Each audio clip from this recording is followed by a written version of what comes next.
కేటీఆర్ మీద పెడుతున్నటువంటి కేసులు నిజంగా చెప్పాలంటే హైదరాబాద్ నగరాన్ని అన్ని రంగంలో ఈ 10 ఏళ్ల తెలంగాణ రాష్ట్రం ఏర్పడిన తర్వాత హైదరాబాద్ ని పెద్ద ఎత్తుగా ఇతర దేశంలో ప్రపంచంలో ఒక పేరు ఇచ్చే విధంగా కేటీఆర్ గారు చేసినటువంటి కృషి మరవలేనటువంటి.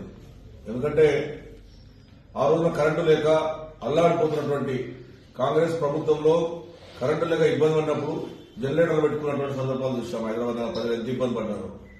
జనరేటర్లు ఇన్వర్టర్లు పెట్టుకున్నారు. మంచినీళ్లు లేక అల్లాడిపోయారు హైదరాబాద్ నగరం. కాంగ్రెస్ పార్టీ శాసనసభ్యుడే పి జనార్దన్ రెడ్డి గారు ఆయన హైదరాబాద్ నగరానికి నీళ్లు ఇబ్బంది అవుతుందని చెప్పి అధికారం ఉన్నప్పుడు కాంగ్రెస్ పార్టీ అధికారం ఉన్నప్పుడే కుండల ప్రదర్శన సందర్భాలు చూశాం. దాన్ని మరిపించినటువంటి నాయకుడు కేటీ రామారావు గారు. ఇంటింటికి మంచినీళ్లు, అదేవిధంగా అండర్ పాస్లు, రోడ్లు, డ్రైనేజీలు, వాటర్ లైన్లు, బ్రిడ్జెస్. హైదరాబాద్ నగరంలో ఇప్పుడు హైదరాబాద్ వచ్చినామంటే చాలా మంది ఫిలిం యాక్టర్స్ అన్నారు హైదరాబాద్ సింగపూర్ అన్నటువంటి మాటలు మాట్లాడింది చూసాం.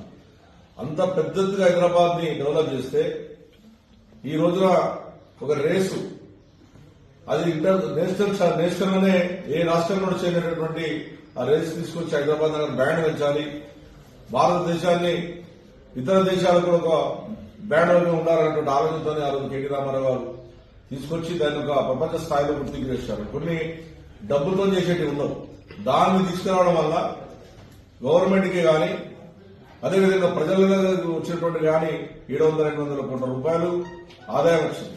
అసలు చూపెట్టి అక్రమం ఏదైనా ఇవ్వాలంటే కూడా బయట అమౌంట్ ఇస్తారు.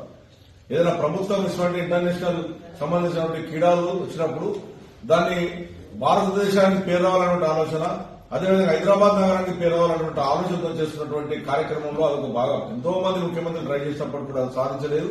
అది మా కేటీ రామారావు గారు సాధించారు. దాన్ని ముక్కబెట్టుకొని రింగు రోడ్డు ముక్కబెట్టుకొని ఏదో రకంగా ఇబ్బంది పెట్టాలి, కేసీఆర్ గారి ఫ్యామిలీని ఇబ్బంది పెట్టి లోపల పంపాలన్నటువంటి ప్రభుత్వం ఆలోచన తప్ప అంతకన్నా లేదు. ఏ రకంగా కూడా అవన్నీ జరగలేదు. ఈ నుంచి కూడా అవన్నీ జరగలేదు. ఏసీబీకి ఇచ్చారు. మేము అసెంబ్లీలో చర్చించమని చెప్పాము. అసెంబ్లీలో చర్చ జరుగుతుంది. మేము మాట్లాడుతూ ఉన్నాము. నోటీస్ ఇచ్చాం. స్పీకర్ గారికి అడిగాం.